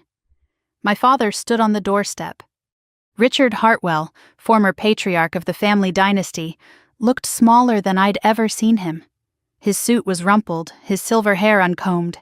He'd aged a decade in 2 weeks. I didn't open the door fully, just enough to see him, just enough for him to know he wasn't welcome inside. "I'm not here to make excuses," he said. His voice had lost its commanding quality, or ask forgiveness. I know I don't deserve either. I waited, giving him nothing. Your grandmother gave me something, years ago, made me promise to give it to you if things turned out this way. What do you mean this way? If you won. His eyes dropped to the ground. If you defeated us. He reached into his jacket and pulled out an envelope. Old, yellowed, my grandmother's handwriting unmistakable across the front. For Elena. After the victory. She knew Elena. His voice cracked. She knew this would happen someday. Made me swear on her deathbed that I'd give this to you if you ever had to fight your own family. I didn't think you would. I never imagined it would come to this. A tear slid down his weathered cheek. I'm sorry. For everything. I took the envelope. Said nothing. He turned and shuffled back to his car. A broken man. A father who'd failed in every way that mattered. His taillights disappeared into the evening darkness. I stood in my doorway, the envelope pressed against my chest, heavy with secrets, heavy with love from beyond the grave. Grandmother had prepared for this. She'd known I would win even when I hadn't known I was fighting. What else had she seen? What else had she left for me to discover? The envelope waited in my hands. Another message from the dead. Another layer of protection I'd never known existed. 6 weeks. That's how long it took for the silence to stop feeling like punishment and start feeling like peace. 2 months since the wedding. 6 weeks since I'd driven down the Pacific Coast Highway with nothing but a bag and my grandmother's address. The cottage sat on a cliff overlooking the ocean, small and weathered, cedar shingles turned silver by decades of salt air. A wraparound porch faced the water. The nearest neighbor was half a mile away. It was exactly the kind of place my grandmother would have loved, and exactly nothing like the luxury I'd grown up performing in. The first days had been the hardest. The silence was deafening. No meetings to prepare for, no emails demanding immediate response, no crises to manage, no family to accommodate. No one needed me for anything. After 32 years of being essential, being unnecessary felt like drowning. I wandered from room to room, not knowing what to do with myself, made meals I barely tasted, slept in fits and starts, stood on the porch watching the waves for hours, my mind racing through everything that had happened, everything that had almost happened, everything I'd lost and gained and become. But slowly something shifted. I discovered my grandmother's presence everywhere in that cottage. Her books lined the shelves, dog-eared and annotated in her careful handwriting. Her cardigan still hung on the back of a bedroom chair, faded blue wool that smelled faintly of her perfume. In the kitchen, her favorite teapot waited on the counter, Earl Grey still in the canister beside it. She'd given me this place to find myself. The least I could do was try. I built a routine. Wake with the sun, tea on the porch, watching the fog lift from the water, walk the coastal trails in the afternoon, my legs growing stronger with each passing day. Simple meals in the evening, early sleep, dreams that weren't nightmares anymore. For the first time in my life, I existed without an audience. No one watching, no one judging, no one expecting anything. And slowly, I began to remember who I was when I wasn't performing. In my grandmother's desk, I found a stack of blank journals. Beautiful leather covers, creamy pages waiting to be filled. A note was tucked inside the first one, her handwriting unmistakable. For when you need to hear your own voice. I hadn't journaled since college, hadn't written anything personal in years. Everything I produced was professional. Reports, analyses, presentations, words designed to inform and persuade, never to feel. The first entry took an hour to begin. I sat on the porch at sunset, pen in hand, staring at the empty page. Finally, I wrote a single question. Who am I when I'm not being the strong one? The answer took weeks to find, but once I started writing, I couldn't stop. Everything poured out. The memories I'd buried, the feelings I'd denied, the moments I'd pretended didn't hurt. I wrote about being 7 years old, waiting for my mother to attend my school play, watching every other child receive a hug while I stood alone. I wrote about being 16, holding my Exeter acceptance letter, watching my mother turn away to comfort Vivian over a forgotten homework assignment. I wrote about every promotion that went unacknowledged, every achievement that was overshadowed, every time I'd made myself smaller so someone else could feel bigger. I'd been erasing myself for so long I'd forgotten I existed. And then came the anger, the rage I'd never allowed myself to feel. Pages and pages about what they'd done, what they'd stolen, what they'd never even noticed they were taking. I wrote until my hand cramped and my eyes burned. Sometimes I cried, sometimes I laughed, sometimes both at once. The anger didn't poison me the way I'd feared.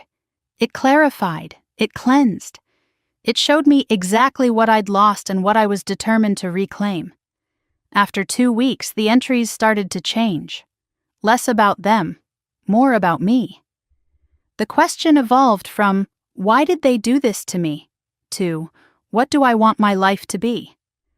The answer was still forming, but for the first time, it was my answer, not a reaction to their neglect, not a compensation for their failures. Mine. The town nearest the cottage had exactly 3 blocks, a general store, a cafe, a bookshop called Pacific Pages with a weathered sign and salt-crusted windows. I went looking for something to read and found something else entirely. The man behind the counter was about my grandmother's age. White beard, reading glasses perched on his nose, a paperback open in his hands. He looked up when I entered, and his face shifted from polite welcome to something more. "You're Margaret's granddaughter." He set down his book. "She said you'd show up eventually. Took you long enough." The words stopped me in the doorway. "You knew my grandmother?" "Daniel Webb."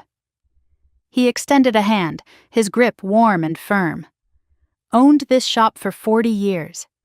Your grandmother was my most loyal customer. And, I like to think, my friend. He'd been the one maintaining the cottage all these years, checking the pipes before winter, trimming the hedges in spring, making sure the roof didn't leak. All at my grandmother's request, with payment sent quarterly from a trust I'd never known existed. Margaret always said you'd need this place someday." His eyes crinkled with something between sadness and warmth. I didn't ask why, wasn't my business to know. A friendship developed, not the complicated kind, weighted with history and expectation, something simpler. Weekly visits to the bookshop, browsing the shelves while Daniel recommended novels I'd never have chosen myself. Coffee on his porch Sunday mornings, conversations about books and grief and the strange business of starting over. His wife Eleanor had died 8 years ago. He'd rebuilt his life in the aftermath, smaller, quieter, but genuinely his. One Sunday, he looked at me over his reading glasses with that knowing expression he sometimes wore. "You've got that look your grandmother had when she first came here, like you're waiting for permission to be happy." I turned my coffee cup in my hands. I'm not waiting for permission. I'm trying to remember what happy feels like. He nodded slowly. "That's a better answer than Margaret gave at first. Took her 3 years to stop running from herself." "What changed?" She realized she'd been so busy surviving that she'd forgotten to live. He smiled at the memory. "Seems to me you're figuring that out a lot faster than she did. What are you going to do with the rest of your life, Elena? Not the company, not the revenge. You." The question caught me off guard, but the answer came easily, surprising in its simplicity. I'm going to live it. For myself, finally. Daniel's smile widened. Margaret would like that answer. News from the outside world arrived in fragments. A text from Diane. Marcus Thorne pleads guilty. 8 years federal prison. He'd taken a deal. Testified against Crestwood in exchange for a reduced sentence. Victor Ashford, the CEO who'd orchestrated everything, was now under investigation himself. I read the headline, waited for satisfaction to arrive. It didn't. Just a quiet acknowledgement. A chapter closed. A problem solved. Marcus had become irrelevant to my story. His fate no longer mattered to me. Another update a week later. Vivian had avoided criminal charges by cooperating with the FBI, testified that she hadn't known about the corporate espionage, only the affair. She'd moved to Florida, changed her name, started over somewhere no one knew the Hartwell scandal. I felt nothing. No satisfaction, no forgiveness, just absence. She'd removed herself from my life. That was enough. A letter arrived, forwarded from my San Francisco address. My mother's handwriting on the envelope. 4 pages of apology and explanation and justification. I know I failed you. I know I chose Vivian too many times. But I'm your mother, Elena. Doesn't that count for something? I read it once, folded it carefully, placed it in a drawer. No reply, not because of anger, because I wasn't ready. And I was done doing things before I was ready. Some questions didn't need immediate answers. Some could simply be held. The call came on a Tuesday evening, 6 weeks into my retreat. I was on the porch, journal in my lap, watching the sunset paint the clouds in shades of fire. The first genuine contentment I'd felt in years. Diane's name on the screen. She only called when it mattered. Elena, I'm sorry to disturb you. Her voice was apologetic but urgent. Something's happened. The board needs you. I listened as she explained. Crestwood Holdings was imploding. The FBI investigation had destroyed their stock value. Their assets were being liquidated. Several of their resort properties, including 3 that had been direct competitors to Hartwell, were going up for auction. The company that tried to destroy you is now being sold off piece by piece. Diane's voice held a note of wonder. And Hartwell is in a position to buy. But the board won't move without you. This is too big a decision for anyone else to make. I looked out at the ocean. The waves kept their eternal rhythm, unconcerned with corporate acquisitions and family legacies. I know you needed this time, Diane continued. And you can take more if you want. But Elena, this is your grandmother's legacy. This is the company she built. And now you have a chance to make it bigger than she ever imagined. I'd come here broken. I was leaving not fixed, but healing. Not complete, but becoming. Running the company wasn't running away from myself. It was honoring what I'd built, what she'd built. Schedule the meeting. I'll be there Monday.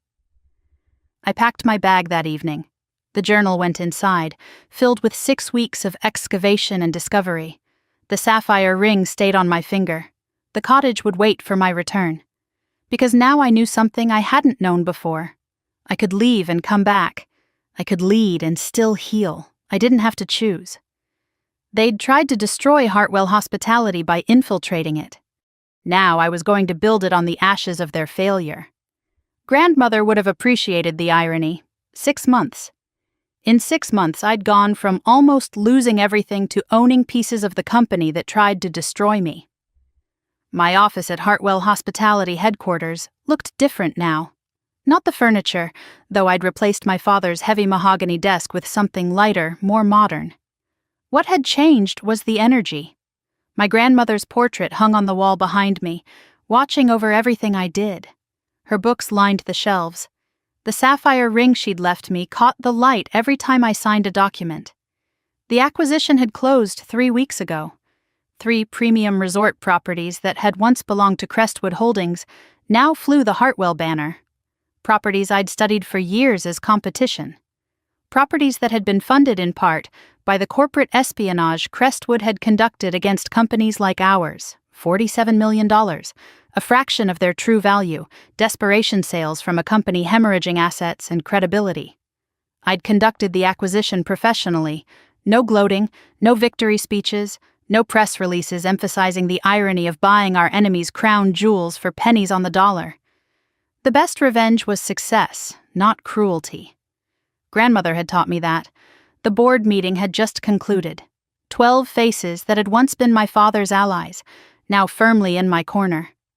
We'd reviewed the integration plans, the staffing decisions, the rebranding timeline, everything moving forward with the precision I'd built my career on.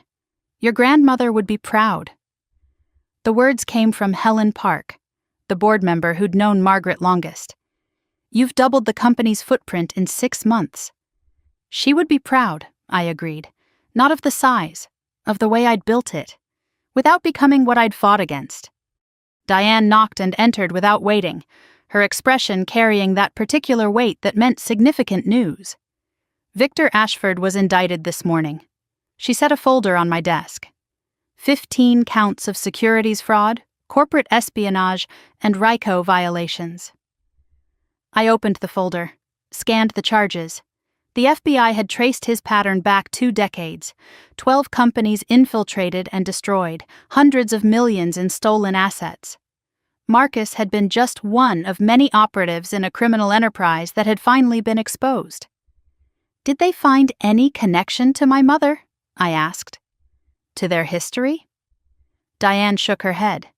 The FBI found no evidence Catherine was involved or even aware of Victor's activities. As far as they can tell, he targeted Hartwell because of the company's value, not personal history. I considered this.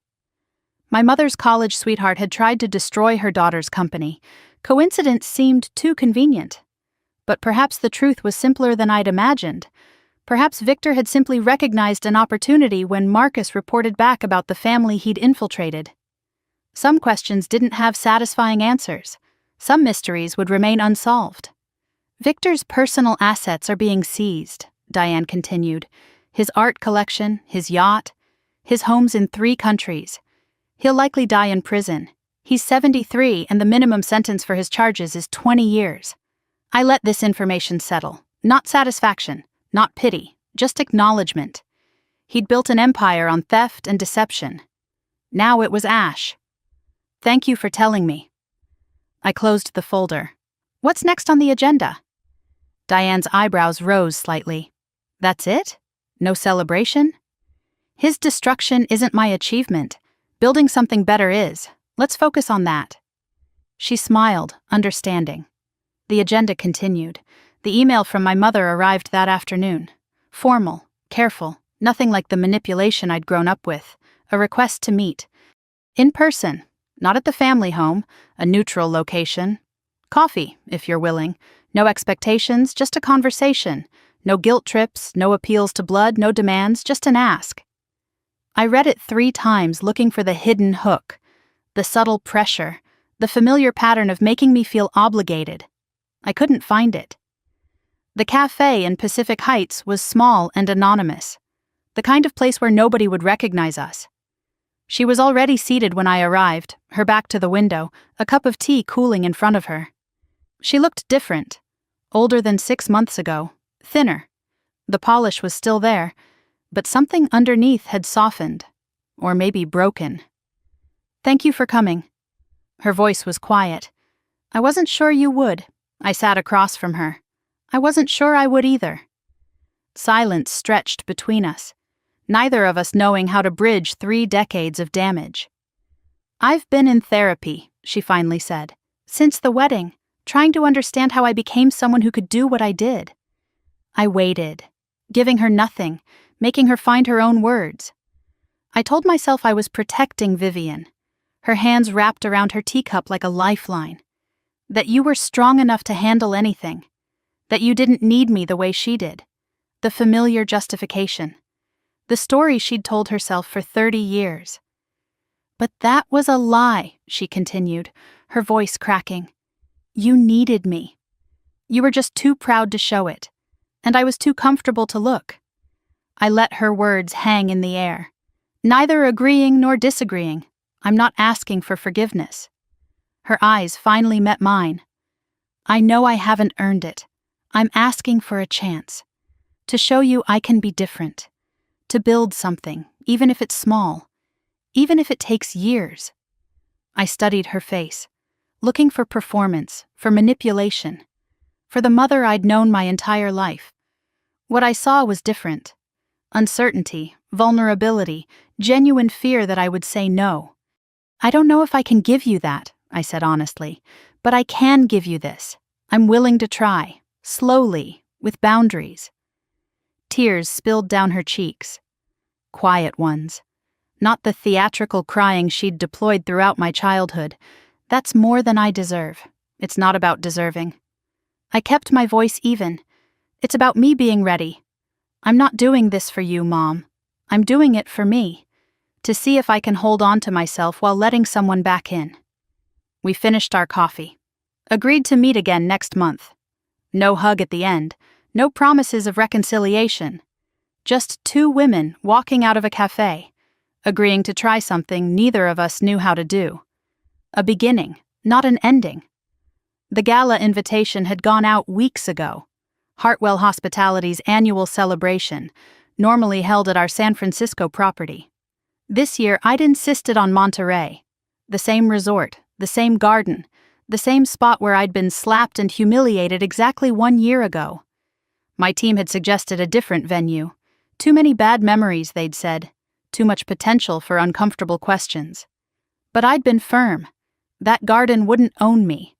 Those ghosts wouldn't define that space forever. I would stand where everything had ended and show them where everything had begun.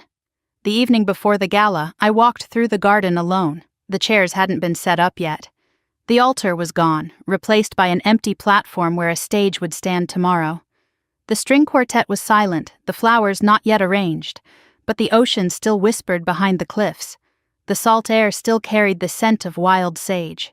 The sunset still painted the sky in shades of fire and gold. I stood where I'd stood 1 year ago, the exact spot where Marcus's hand had connected with my face, where Vivian had accepted his proposal, where my family had watched my destruction with smiles on their faces. I felt nothing but peace. I did it, grandmother. The words came out loud, carried away by the evening breeze. Everything you hoped for, everything you prepared for. The company is safe. I'm safe. The silence answered back, full of presence rather than absence. But I'm still learning the second part. The part about not letting bitterness win, about being more than a survivor, about living. I'll keep trying, for you, for me, for whoever I'm becoming. Footsteps behind me interrupted the moment. Diane's voice, concerned. Elena? There's someone here to see you. Who would come the night before the gala unannounced? A figure emerged from the darkness. Not threatening, hesitant. David Thorne, Marcus's father. The man who'd offered to testify against his own son. I know I shouldn't be here. His voice was low, urgent. But there's something you need to know. About Victor Ashford. About why he really targeted your family. I turned to face him fully. The ocean churned behind me. The sky was darkening, the first stars appearing. What do you mean, really targeted? Victor didn't choose Hartwell randomly. David stepped closer. And it wasn't about your mother's broken engagement 40 years ago. It was about your grandmother. About something that happened in 1961, before the company existed, before any of it. The wind picked up, carrying the smell of salt and coming rain. 1 year since the worst day of my life. And the secrets were still unfolding. Victor Ashford didn't target Hartwell randomly. David's voice was steady despite the weight of what he was about to reveal. And it wasn't about your mother's broken engagement 40 years ago. We stood in the darkening garden, the same ground where my life had shattered and been rebuilt. The ocean crashed against the cliffs below, indifferent to human drama. It was about your grandmother, David continued. Margaret rejected Victor in 1961. Before she built the company, before she married your grandfather, he proposed to her, and she said no. I felt the pieces clicking into place, a puzzle I hadn't known I was solving. She told him he was too ambitious, too ruthless, too willing to destroy others to get what he wanted. David shook his head slowly. Victor never forgave her for seeing through him. He spent 60 years building an empire specifically to destroy what she built. Marcus was just the latest tool in a decades-long vendetta. 60 years, an entire lifetime consumed by rejection, by wounded pride, by the desperate need to prove wrong a woman who'd seen him clearly when he was still young enough to change. She rejected him because she saw who he really was, I said quietly. And he spent 60 years becoming exactly what she saw. David nodded. The cruelest revenge would have been proving her wrong. Instead, he proved her right. Every company he destroyed, every life he ruined, every crime he committed confirmed her judgment. I thought about Victor Ashford sitting in a federal detention facility, facing charges that would keep him imprisoned until he died, still obsessed with a woman who'd seen through him 6 decades ago. "That's not power," I said. "That's pathology." "Your grandmother was right to reject him." David's voice softened. "And she raised you to be just like her." He left me alone in the garden with that truth. A final piece of understanding. Victor's story wasn't about me. It wasn't even about my company. It was about a man who couldn't accept rejection from a woman smarter than him. And in the end, his obsession had destroyed him. The next evening, the garden was transformed. 500 guests instead of 250. Crystal chandeliers strung between the trees, casting warm light across elegantly dressed crowds. The altar where I'd been humiliated was gone, replaced by a stage where I would soon address the people who'd believed in Hartwell Hospitality's future. I stood backstage watching them arrive, investors who'd stayed loyal during the scandal, partners who'd expanded their commitments, employees who'd worked overtime to integrate the new properties. My mother, seated near the back, keeping her promise to stay within the boundaries we'd established. 1 year ago, I'd stood in this garden in a wedding dress, waiting to be destroyed. Tonight, I stood in a tailored navy suit, waiting to celebrate. The applause began the moment I stepped onto the stage. 500 faces looking up at me. 500 people who'd watched the scandal unfold and chosen to believe in what came after. 1 year ago, I said into the microphone, I stood in this garden for a different kind of ceremony. Most of you know what happened. Some of you were there. A ripple of knowing murmurs moved through the crowd. I'm not here to talk about that day. I'm here to talk about what we've built since. I walked them through the acquisition, the new properties, the employees we'd retained, the partnerships we'd forged, the future we were building together. I talked about growth and opportunity and the resilience of a company that had survived its darkest hour. What I didn't mention was Marcus, or Vivian, or the betrayal that had started everything. They didn't deserve space in this celebration. Everything we've accomplished this year, I continued, everything we'll accomplish in the years ahead, is built on a foundation one woman laid 60 years ago. Behind me, a curtain dropped, revealing my grandmother's portrait. A new permanent installation for the resort lobby. Margaret Hartwell at 40, fierce and determined. The ocean behind her. The future ahead. Margaret Hartwell taught me that strength isn't about never falling. It's about what you build after you get back up. This company is her legacy, and I will spend the rest of my career making sure it honors her. The applause that followed was genuine, sustained, for her, not just for me. Afterward, my mother approached me hesitantly, uncertain whether she was welcome. "That was beautiful, Elena." Her voice was quiet. Margaret would have loved it. I nodded. "Not warm, but not cold. Thank you for coming. We weren't healed. We might never be. But we were trying. And trying was enough for tonight." Midnight found me alone in the garden. The guests had gone. The staff had cleared the glasses and folded the chairs. The chandeliers still glittered in the trees, but the music had stopped and silence had reclaimed the space. I walked to where the altar had once stood, the exact spot where Marcus had slapped me, where Vivian had accepted his proposal, where my life had ended and begun in the same moment. I felt nothing but peace. What they had wanted was simple: to destroy me, to erase me, to take everything I'd built and leave me with nothing. What they had achieved was nothing, less than nothing. They'd freed me from a family that had never deserved me, freed me from a man who had never loved me, freed me from a lifetime of performing for people who would never see me clearly. What I had gained was everything: a company, a legacy, a grandmother's love finally understood, a sense of self that no one could take away, a cottage by the sea where I could heal, a friend named Daniel who expected nothing, a mother who was learning, slowly, to change. What I had lost was nothing that had ever truly been mine. The truth I'd learned was simple: and it had taken me 32 years to understand it. Silence doesn't keep the peace. It only protects the people who are hurting you. When you silence yourself to make others comfortable, you're not being noble. You're not being strong. You're participating in your own erasure. Speaking up hadn't saved anyone else. My parents were still who they were. Vivian was still who she was. But speaking up had saved me. And that was enough. They hadn't destroyed me. They'd freed me. I wasn't the strong one anymore. I wasn't the invisible daughter.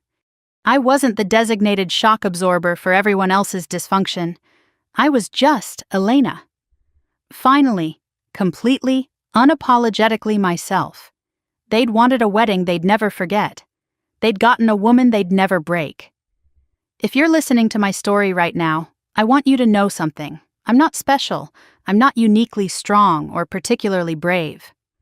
What happened to me wasn't extraordinary. It was a pattern that plays out in families everywhere, every single day. The designated strong one. The invisible daughter. The person expected to absorb everyone else's pain without complaint because you can handle it. Maybe that person is you. Maybe you've spent years being told that setting boundaries is selfish. That protecting yourself means you're not a team player. That if you really loved your family, you'd just forgive and move on. Maybe you're sitting there right now, wondering if you're overreacting, if you're being too sensitive, if you should just try harder to make peace. I want to tell you what I wish someone had told me 20 years ago. Your instincts are right. You're not crazy. You're not overreacting. If a relationship consistently damages you, you have every right to protect yourself. Even if that relationship is with family. Especially if it's with family, because those are the people who can hurt you most deeply and hide behind love while doing it. Silence protects everyone except you. Speaking up saves you. And you're worth saving. I want to hear from you. Have you been the designated strong one in your family? Have you ever set a boundary and been told you were being selfish? Have you experienced the cost of silence or the freedom of finally speaking up? Share your story in the comments below. Your experience matters. Your voice matters. And I promise you, there are other people listening who need to hear that they're not alone. If this story resonated with you, if you saw yourself in any part of my journey, I'm asking you to do 3 things. First, subscribe to this channel and hit the notification bell. There are more stories like this one. Stories about women who refused to stay broken, who rebuilt their lives from ruins, who learned that self-protection isn't selfishness. Second, share this video with someone who needs to hear it. That friend who's always sacrificing for family members who give nothing back. That sister who's been told she's too sensitive when she asks for basic respect. That woman who's been conditioned to believe her needs don't matter. Third, leave a comment telling me what boundary you're going to set this week. It can be small, it can be simple, but commit to one act of self-protection and share it here so we can support each other.